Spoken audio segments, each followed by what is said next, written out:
Good afternoon, everyone, and welcome to this session of the Government Operations and Fiscal Policy Committee. We have one of our members, Councilmember Friedson, is virtual this afternoon. We have a number of department budgets to review as part of our overall review of the FY26 operating and CIP budgets. Today, we will begin with our Office of Procurement. You guys can come on down. And I will turn it over to Dr. Torregas to start walking us through it. Thank you. In my staff report on page 5, I give you a suggested sequence to discuss. First of all, item E6 on page 5 regarding the status of your follow-up questions from a prior GO meeting. You had raised a few questions, Ms. Stewart, and I thought it might be useful to hear the actual answers from those questions that you raised, then to go through the budget clarifications, and then to spend some time on the e-procurement project, which is in the second of 3-year deployment right now, and then take a final vote on the project itself. The actual recommended budget is for $6,796,756. That's my introduction. Great, thank you. Director Shetty, we can turn it over to you if you want to kind of tell us what's happening at the Office of Procurement and update us on, excuse me, the workings and specifically the budget request this year. Sure. Good afternoon. Thank you for having us. So as far as what's going on in the Office of Procurement, a lot, because we're in the eve of fiscal year end, and that tends to be the busiest time of the year in the Office of Procurement. So everybody is busily getting things in order to have a smooth year-end transition. As far as what Dr. Torregas just said, in terms of responses to the questions that you had at the end of the hearing in this room about the disparity study, a lot of the concerns had to do with making sure that we have another disparity study on time.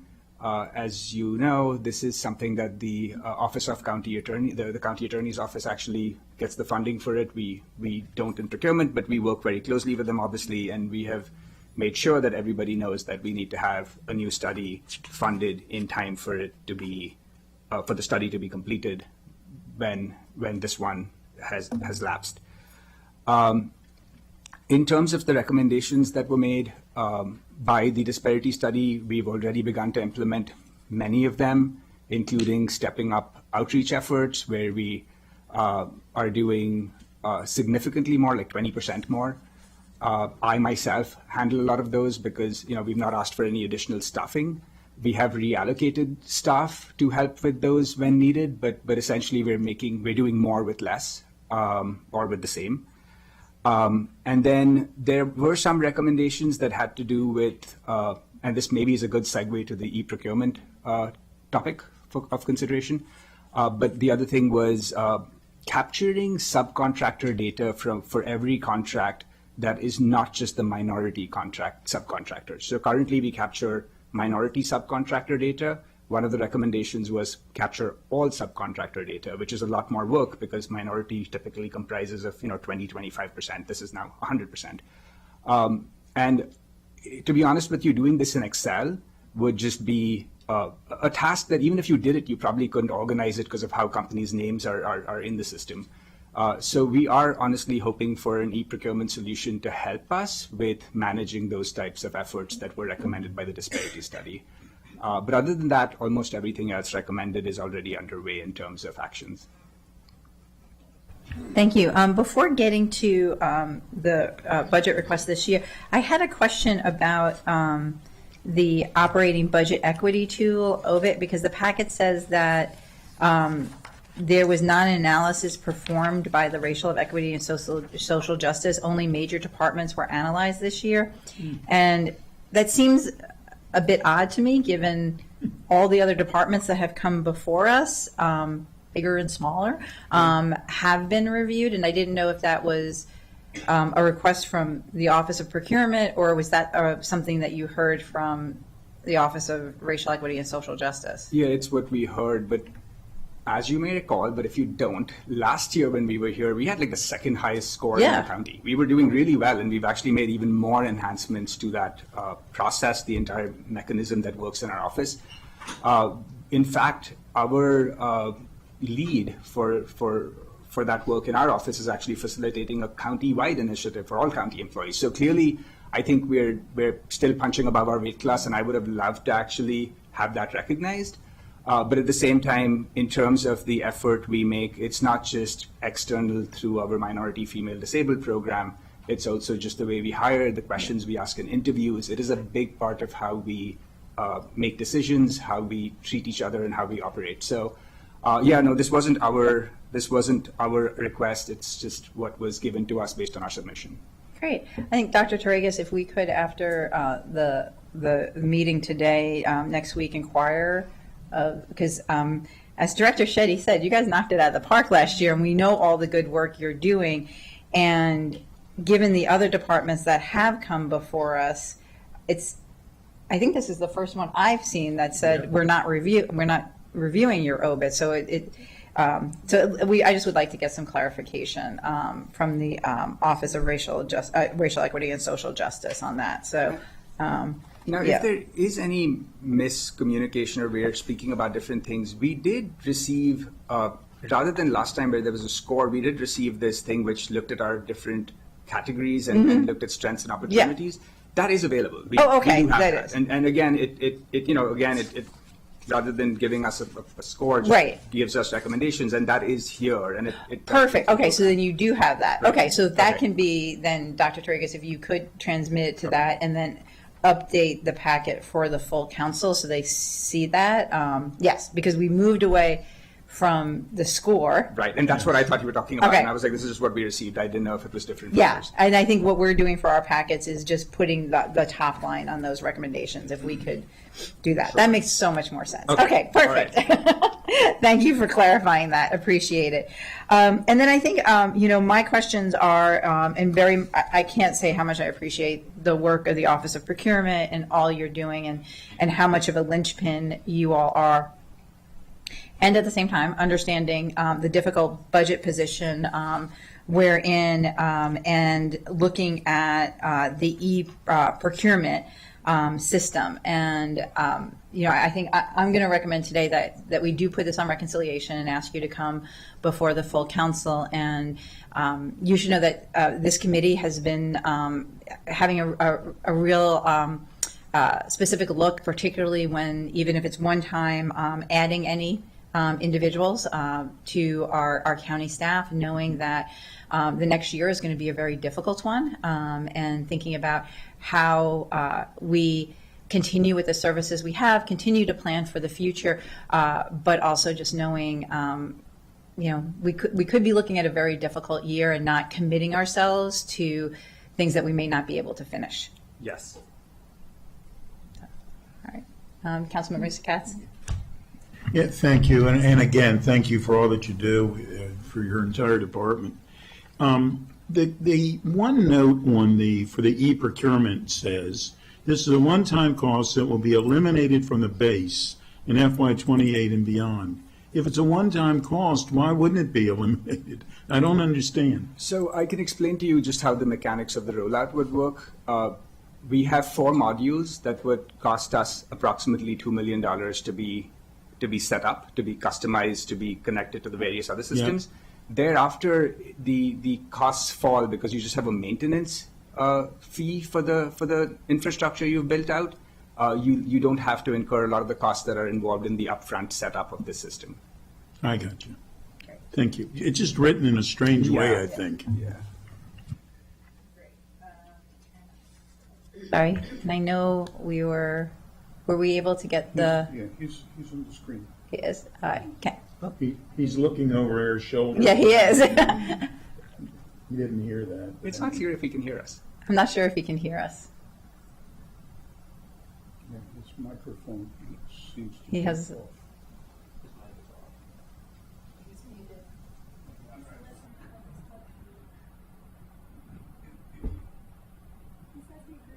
Oh. Okay, he agrees. All right, so he agrees. Thank you. And we'll take this up so that's a unanimous decision by the GO committee to put this on the reconciliation list, and we will be reviewing this in full council. And as, again, this committee has been talking, this year is going to be one of a lot of ups and downs and pulls and takes, and we want to be in communication with different departments. And so if things don't turn out as badly as they could, we also, welcome folks to come back to this committee, talk about what we can get done in the year. But again, just so thank the department and all your work. Thank you. And a thumbs up from Councilmember Fritza. Great. Okay, with that, we have a recommendation to the full council on the procurement budget. Thank you very much. All right, next we'll turn it over to the leases NDA, and we have Mr. Smith with us. Thank you. Pitch hitting for Mr. Ali, who wrote this excellent packet, while he also covers items in the Economic Development Committee. So the leases NDA, the executive is recommending a total reduction of about $1.6 million compared to the fiscal 25 approved budget. As you can see on page 3, there's a summary of the kind of all the costs, the puts and takes for the leases NDA. I'll highlight the big ones. So currently there's about a $1.8 million reduction compared to fiscal 25 for a renegotiated lease. As noted in the packet, there was a lease for 1401 Rockville Pike that was renegotiated on a short term, and the county was able to receive some savings from that while they consider the long-term implications there. And so that is realized in this recommendation. There's also a $314,000 reduction for eliminations of one-time enhancements for improving the warehouse where the Board of Elections is from fiscal 25. In addition, there are additional costs just for maintenance and increased rent that totals about $323,000, and that's just same service based on what we saw in fiscal 25. And then the last item that I'll highlight is the increased cost for the $200,000 for 6116 Executive Boulevard. As noted in Mr. Lee's packet, they're still negotiating for this. It's unknown how much the actual lease cost is going to be, and so this is an estimate at this time as they continue to negotiate in fiscal 26. And certainly the committee may want to wait until full council discussion, since the Economic Development Committee is talking about this specific lease at the moment, or the potential lease in the meeting right now. And then the last thing I'll note is late yesterday or early yesterday, we received an amendment for the CIP, which also included a $3 million increase for the leases NDA, at least proposed by the executive for the bus depot. And again, I believe Monday is when this will be at full council, and it may be best just to wait for that discussion to happen at full council for more information, since it's not in this packet. With that, I'll turn it back over to you, Ms. Stewart. Great. Or Councilmember Stewart. Yeah, great. Mr. Osant, do you want to give us any other thoughts on that? No other comments, thank you. No other comments? All right. Well, I think the recommendation from staff to hold this until the Econ Committee can do their work, and if we get more information on the amendment for the $3 million would be a good thing to bring to full council. So, all right. Well, thank you for making the trip over here. 2 days in a row, Greg. All right. Next, we have the Office of Management and Budget.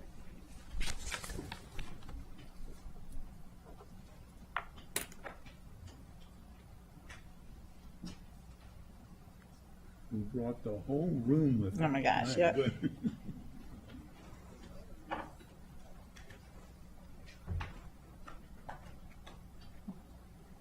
All right. Welcome, everyone. I will thank you to our Office of Management and Budget. Is this everybody? It is. Minus one former deputy director. Yes, we're hoping he's enjoying the sun. But thank you. All right, I'll turn it over to our staff to walk through the packet. Okay, good afternoon. So for the Office of Management and Budget, the county executive is recommending an increase of $742,979, or 9.66% from the FY25 approved operating budget. The executive's recommended increase also includes a shift of $299,927 related to the transfer of 2 positions to OMB's Shared Services Program for the Community Engagement Cluster budget, and this is a budget neutral item. The executive's recommendation also includes a $501,024 increase for compensation adjustments and required operating expenses.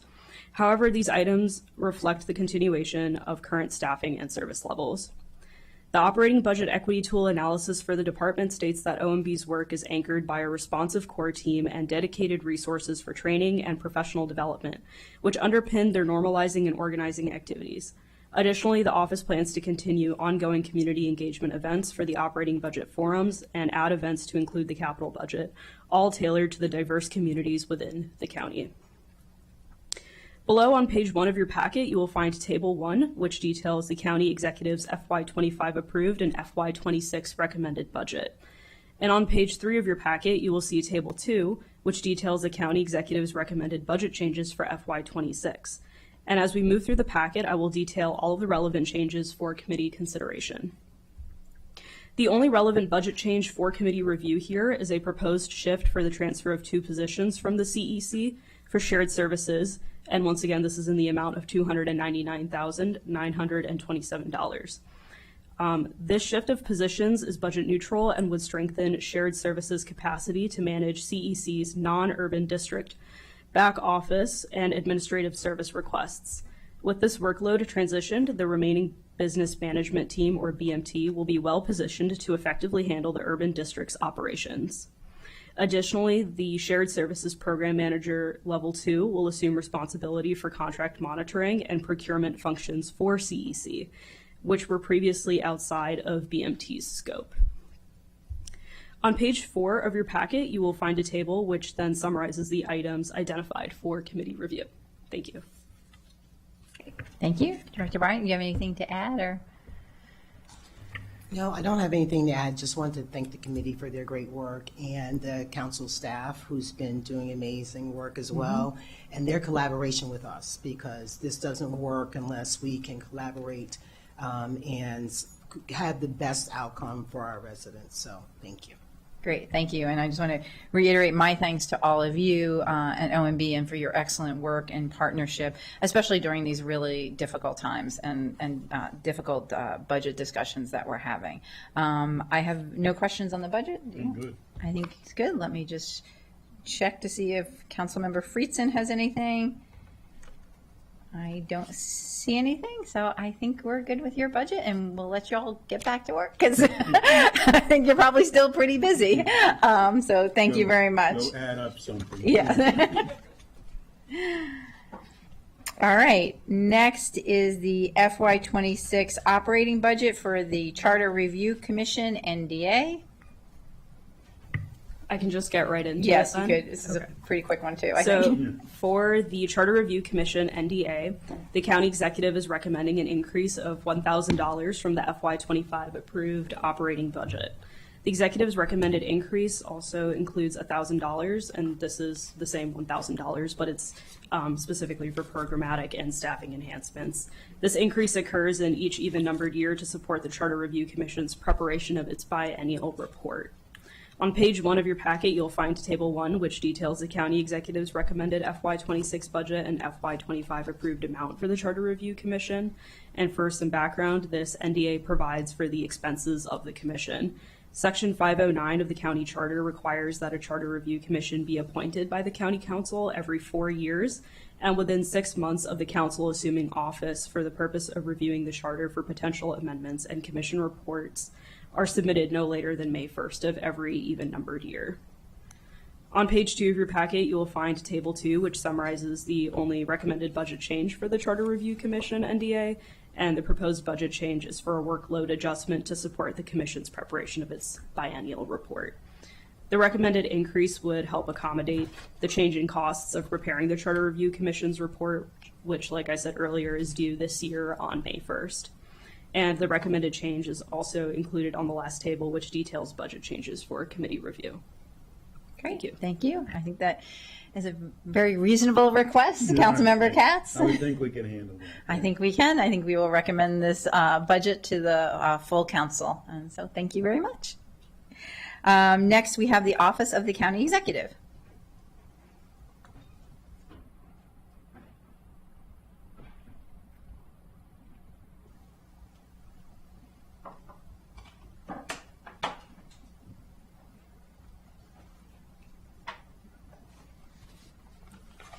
Ms. Cummings, when you're ready.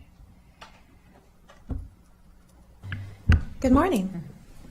Oh, it's afternoon, isn't it? It's, Good afternoon. it's budget time. It's not even the morning where Andrew is. So today we have the overview for the FY26 proposed operating budget for the Department of the County Executive. This year, there is an overall 14.2% increase in the department's budget. The Office of the County Executive, their budget is primarily comprised of personnel costs, about 84% of it, for 45 full-time positions and 5 part-time positions. Just to walk through the packet a little bit, we have, starting on page 2, an overview of current vacancies. Currently, there are 5 positions open and 1 lapsed position. You can see an overview of those on table 2. Jumping around just a little bit, we have the department background available on page 3.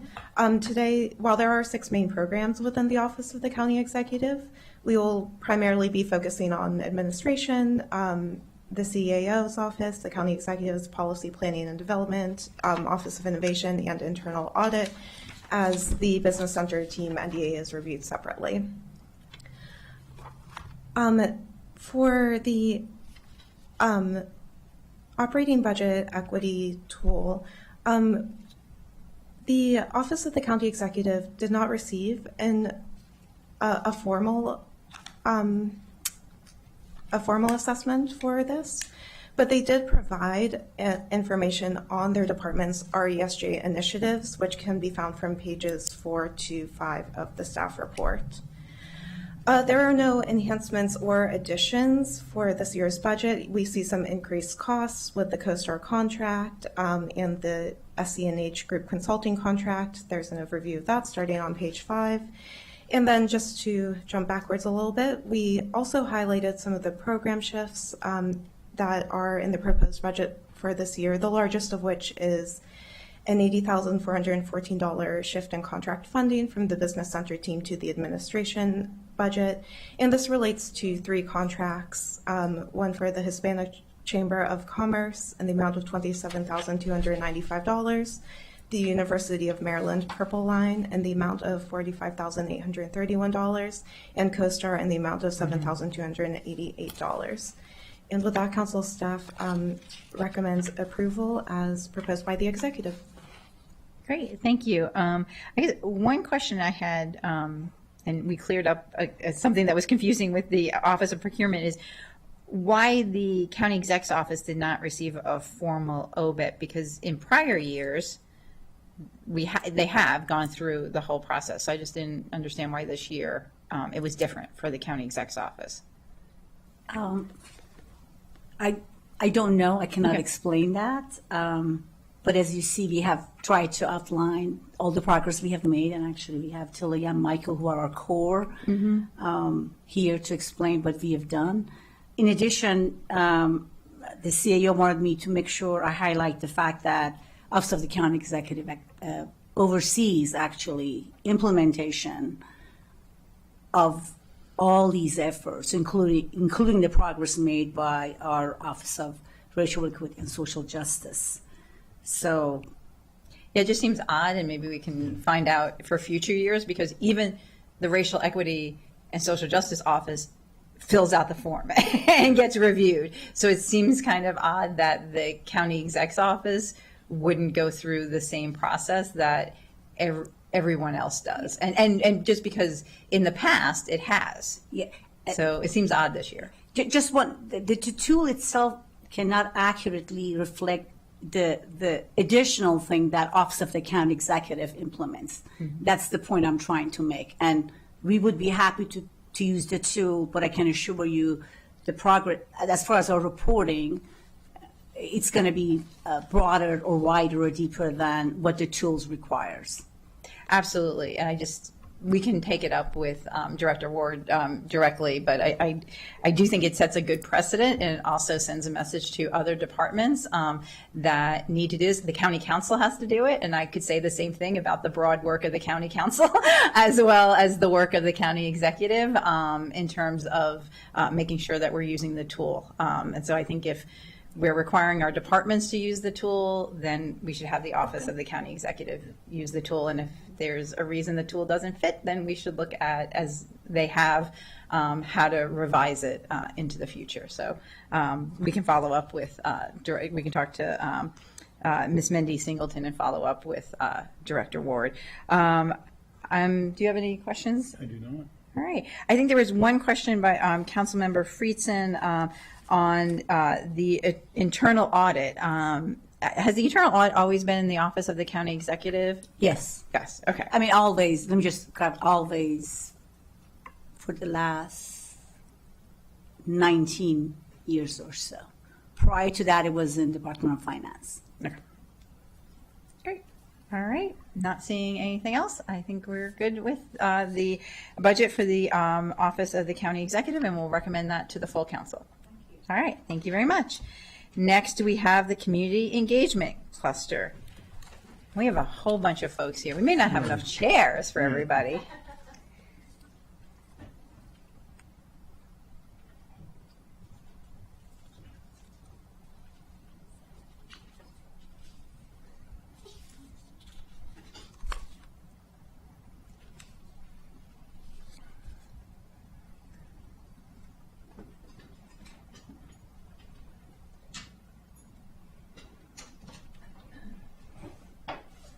Great. I'll first turn it over to the our council staff to review the packet, and then I'm going to ask everybody to introduce themselves. Okay. Good afternoon. The county executive recommends an increase of $172,119, or 1.71%, from the FY25 approved operating budget for the community engagement cluster. This is a same services budget, does not include any additional funding for programmatic or staffing enhancements. You'll see in the packet on page 3 of the staff report the other half of that shift that Ms. Gosalio was talking about regarding OMB. For the CEC, this is reflected as a reduction of $299,927 to shift those positions to shared services. But again, no enhancements for the committee's consideration. The final thing I'll add is the operating budget equity tool for the department states that the CEC demonstrates a sustained commitment to racial equity and social justice. Good to hear. Would you all like to introduce yourselves? Good afternoon, Eva Acevedo, Office of Management and Budget. Right.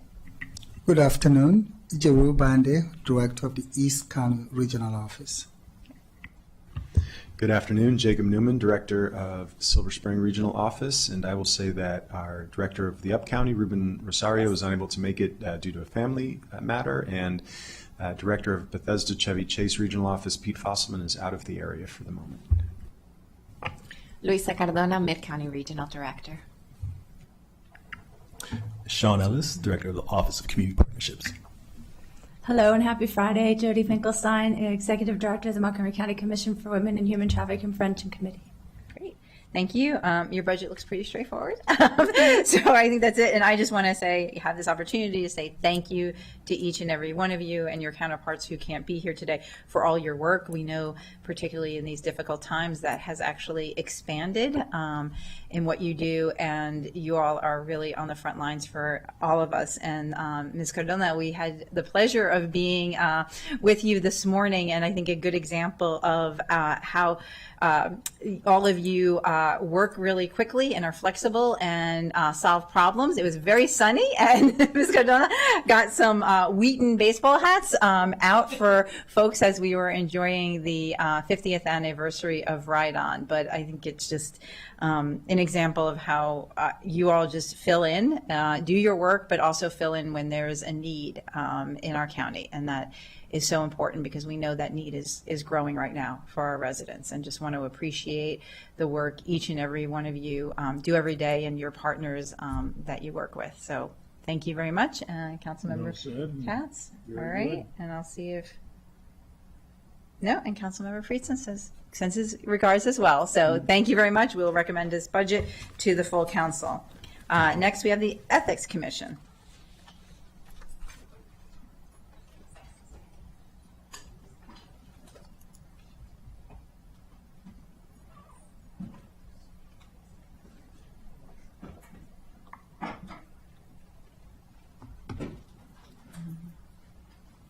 All right, Sermon, yeah. For the Ethics Commission, the county executive recommends a decrease of $50,655 or 12.16% from the FY25 approved operating budget. Again, this is a same services budget with no recommended enhancements or service increases. The operating budget equity tool for this department states that the commission continues to demonstrate an emerging commitment to advancing racial equity and social justice in the county. Great. All right, Ms. O'Connor, anything to say or add? I want to thank everyone on the committee for their continued support of our very small program. We have had a great partnership with everyone on this committee, and we look forward to continuing that. I do want to make mention that we did ask for an additional funding from the county executive. He did not recommend it. It is for the upgrade of all of our systems. One of them is the financial disclosure system, which you two and Councilmember Friedson are intimately familiar with. It is on an aging platform, and the department, the TEBS department, has indicated that while a colossal failure is not likely, hiccups are going to start happening.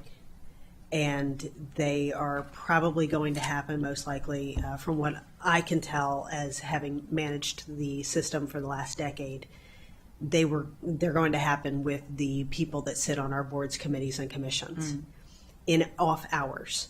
And the only way to stave those problems is for county staffers to be available. I still work 9 to 5, as does my one other person in my office. So I would again ask that the committee consider our relatively modest request. TEBS indicated originally that the overall request was going to be $560,000. After some hand-wringing on my part and discussions with my counterparts at TEBS, I've gotten them to agree to drop that to $360,000. It is a one-time request, and it will allow us to update all 3 of our applications. That's the financial disclosure system, the lobbying registration and reporting system, and the outside employment online system. TEBS has indicated that it is cheaper and more efficient to update all 3 at one time. And while I understand that we are in an extremely difficult financial year, I do feel as if the lack of push by the county executive is short-sighted at best, insofar as it will cost more, especially if we do encounter any kind of a failure. Our oldest system was brought online in 2011, and it is obsolete.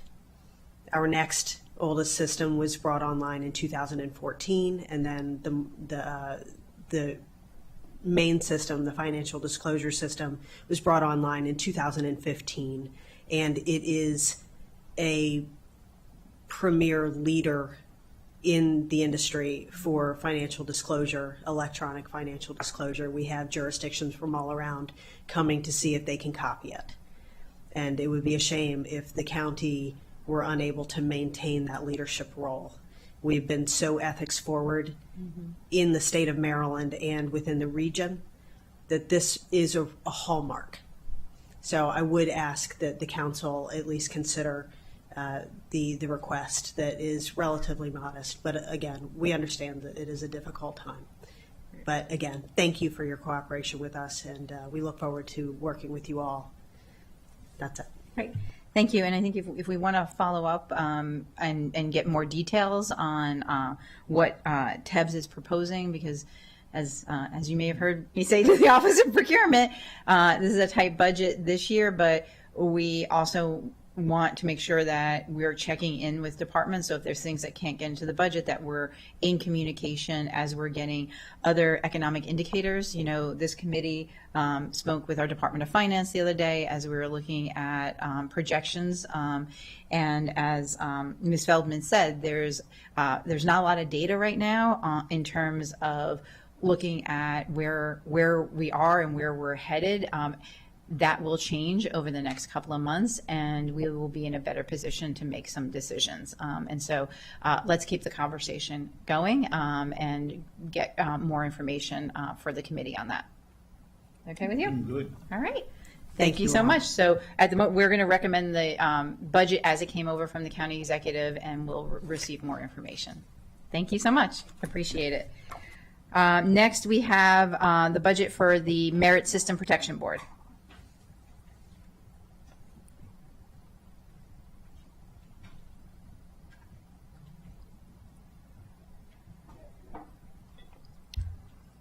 I'm sorry, Brenda. Yeah, go ahead.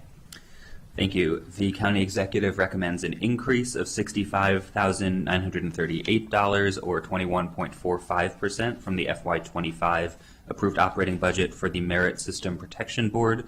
This includes one staffing enhancement, which is $56,450 to convert the executive director position, which is currently part-time at, I believe, 0.75 FTE, to a full-time position, so an addition of 0.25 FTE. The operating budget equity tool analysis states that the board continues to demonstrate a growing commitment to advancing racial equity in the county. I'm happy to provide some additional context for the executive's recommended change or turn it over to Mr. Henfling for more information. Great. Mr. Heffling, do you want to just? Sure. First of all, good afternoon. My name's Ed Henfling Jr., and I'm the Executive Director of the Montgomery County Merit System Protection Board. I've been in this position since last September. On behalf of the board, I wish to thank the council for its continued support regarding the board's mission and responsibilities under the county charter and the merit system laws. One thing in the report that was touched upon in the staff report that I just want to kind of clear up about the class and compensation audit that has been funded for the, I think, fiscal year 23 and 24, 25. That audit is almost complete. The auditor, the independent auditor, has finished its report. Currently, the report is with the Office of Human Resources. Per the personnel regulations, Office of Human Resources provides comments regarding the findings. Once we receive those comments from OHR, which are due to MSPB by May 16th, the MSPB will review those comments and then send, per the personnel regulations, send recommendations to the council as well as the county executive and the chief administrative officer. The board has requested that the position of executive director be enhanced to full time. There's when they started looking at the position, one of the things that they noticed is that a lot of their decisions were coming out kind of late. In a best case scenario, there's two types of cases that come before the board. Ones that are direct appeal that require a hearing, and those that the board issues a decision on the record. For direct appeals, the best case scenario time would be 6 months to complete. Currently, it's over a year for those cases to get to completion with decision. As for on the record appeals, the best case scenario is 3 months. Right now, it's close to 6 months that those get completed. In this position, the executive director is responsible for providing, as the staff report indicates, legal research, writing, recommendations, summaries, and the like, as well as run the office and represent the board in creating the budget, as well as on the racial equity and social justice core team for the legislative branch. With 30 hours a week, that makes it difficult for the executive director to perform all of those duties, as well as provide the board with quality report without work without having to adjust the schedule. So, for instance, today I'm here before the council, this committee, and I had to make a choice. Do I cut work earlier in the week, or do I work additional time? Because our current budget has a bit of a buffer, because the executive director position was empty for parts of this fiscal year, I was able to actually do both. And so since September, I've been able to provide additional hours of work to the board.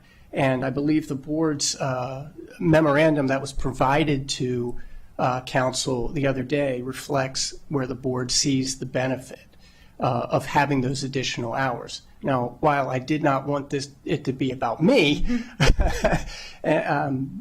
they felt it was necessary to include that information. So there's a lot of benefits of actually being able to get cases out quicker. First of all, you have people who are sitting waiting for a decision that could have been out of a job for a year, when it could have been 6 months if the board was going to actually award them relief. Additionally, anecdotally, you have situations where cases linger and there are disputes between parties and the supervisors, which causes problems within the workforce. And so the board, in order to do its mission, has asked for this position to be enhanced. The board appreciates council's consideration. They understand that the economic situation is not necessarily known at the time, but they felt it necessary under the circumstances in order to properly perform its mission and accomplish its mission that this request was necessary for this budget. Thank you. Thank you very much for that, and I think I'm fully supportive of the recommended budget. As I said, we have tough budgets, and there are certain baseline things that we need to do, and the Merit System Protection Board and the work that you're doing is so critical to our staff, and so I'm fine, more than fine, to recommend the county executive's budget. I see Councilmember Katz feels the same way, and I think we are good to go on that. Thank you very much. Thank you. All right.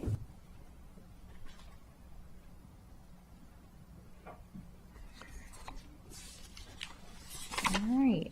Next up, one of my favorite topics, payments to municipalities. Ms. Cummings, I'll turn it over to you. Mine too. We took forever to get it done. Something we all have in common. Today we have the overview for the executive's proposed FY26 budget, recommended budget for the payments to municipalities NDA. This would represent a 3.35% increase, totaling $222,425,999 for FY26. This NDA offsets instances of tax duplication for public services in municipalities, as authorized by Section 30A of the County Code. In accordance with state law, it is required that the county provide to municipalities only the property tax-funded portion of these costs. Property tax duplication occurs when the county and a municipality both levy a property tax on a municipal taxpayer to fund a service, and only the municipality is providing the service.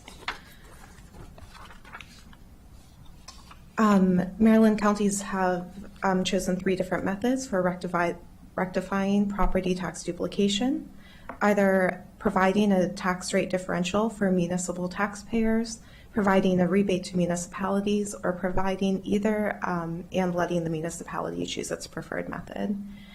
The tax rate differential is the pure solution to resolve the tax duplication, as it reduces a municipal taxpayer's county property tax rate by the portion of the county's rate for these duplicated services.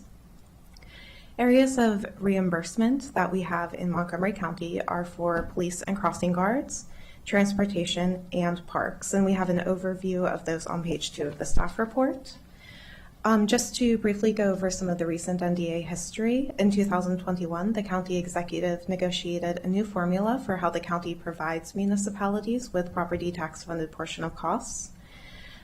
These changes were then adopted through County Council on March 1st, 2022 with Expedited Bill 222. And this bill establishes that municipalities are to be reimbursed by the county based upon the county executive's approximation of the costs the county would incur if they were to provide municipalities with services. Due to this, the level of reimbursement received by the municipalities exceeds the property tax funded portion of the cost that is required by state law. Based on this law, the reimbursement formulas no longer consider property tax solely when calculating reimbursements. All revenues are included within the calculation. Provisions exist in the law to address payments related to police forces in certain municipalities.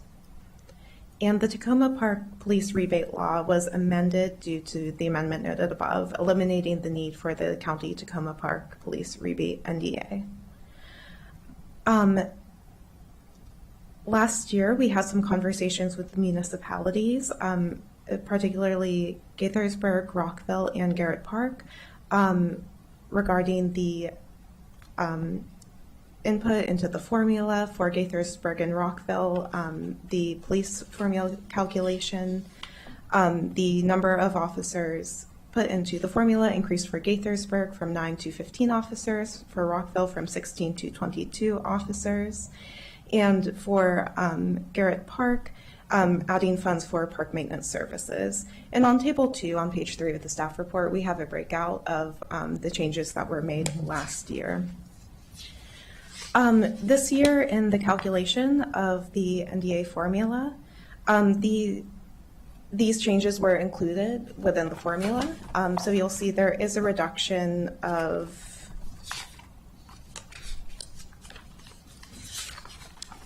let's see. While it does show a reduction in the formula, it's really just to note that those were one time last year and now they're inclusive this year. One change for this year that we also wanted to note is that the police formula calculation has been changed a little bit so that it now accounts for police overtime costs, police training costs, and police hiring bonuses. Council staff does want to note that there is an error in the staff report. While it is noted that this would add approximately $26,000 to the payments to municipalities formula for FY26, this actually would be higher at $574,000. All in all, the executive's recommended budget for this NDA is inclusive of an increase for the required formula increase of $1,393,633. And this includes the changes made to the police formula, services formula outlined above. It also includes a one-time increase in the amount of $66,321 towards Tacoma Park for crossing guards, and this is just to account for a formula error in FY23. And council staff would note that should the committee be interested in, for cost-saving purposes, reducing the amount of this NDA, they may consider allocating the funds without the the police calculation, overtime costs, training costs, and hiring bonuses. Not if you want me to go home tonight. There's a lot of people sleeping in other areas other than where they're normally living. Yeah. Sorry, Ms. Cummings, I No didn't mean to interrupt you. I don't think that's going anywhere, but anyway. It's Friday afternoon. That was really it. Okay. Yeah. Appreciate the excellent packet and work on this, and negotiating and getting the payments to the municipalities was a very long time coming, and I'm glad we're at this point. I know more work needs to be done and will be done next year, particularly looking at the payments on park services. That is something that has been a bit of a stickler over the last couple of years. Appreciate the county exec's office and OMB and being able to figure it out, how we can kind of bridge until we get a long-term solution on that. But I'm fully supportive of this budget. Okay, and with that, we will. I just want to make it comes to the Office of Management budget. I just want to make two things. Ken Hartman couldn't be here, but I think he shares in the county executive sentiment and OMB sentiment that we're committed to working with the municipalities and finding a payment and a formula that works for all of us.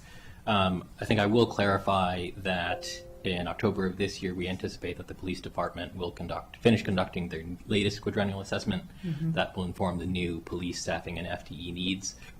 I know that 6 police FTEs were added to Gaithersburg and Rockville. Whatever the results of the new quadrennial assessment are, will be the results that we use to inform the police calculations. I just want to state that for the record and make sure that we're all on the same page there. Great. Councilmember Cass, did you want to? First off, thank you all very, very much for working on this, and to the council president's point, at one time, I guess, the council president, Councilmember Sales, who am I forgetting, and me were all on the other side of this issue, and we're spitting at the county from time to time. Because and I really worked on it for years to try to, and I go back to when Nancy Navarro was the head of government operations. She turned to me and said, "It's your turn to try to solve this." And I thought, what did I do to Nancy Navarro to get me to do that? But anyhow, we did, and I want to publicly thank Mr. Madalino for getting in the middle of it. He did a terrific job, and the county executive too. Obviously, the county executive is on the other side of this issue as well. But to the whole idea that overtime and other features were not part of the formula for the police, the municipal police forces stepped forward when they were asked to help out for the police issues that we have.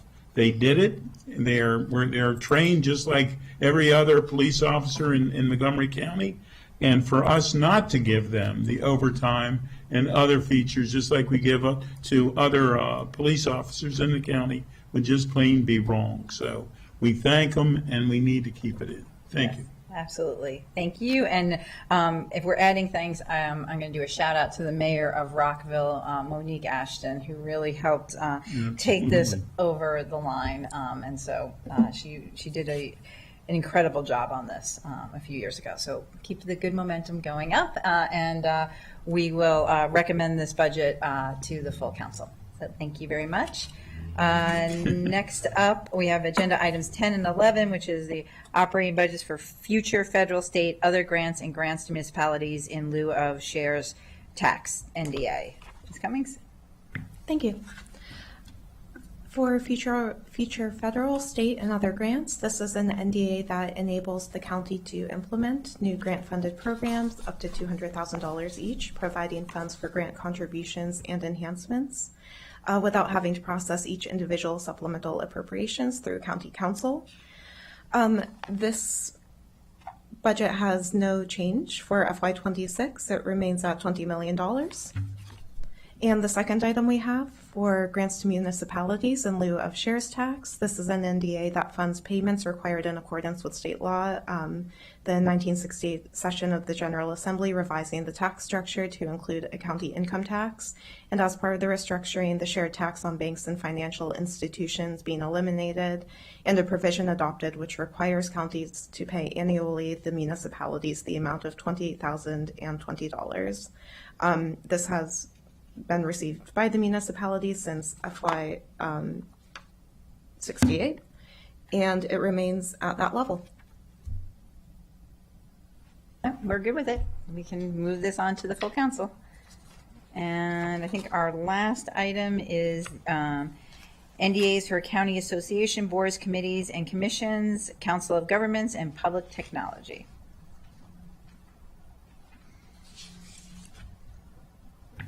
Thank you.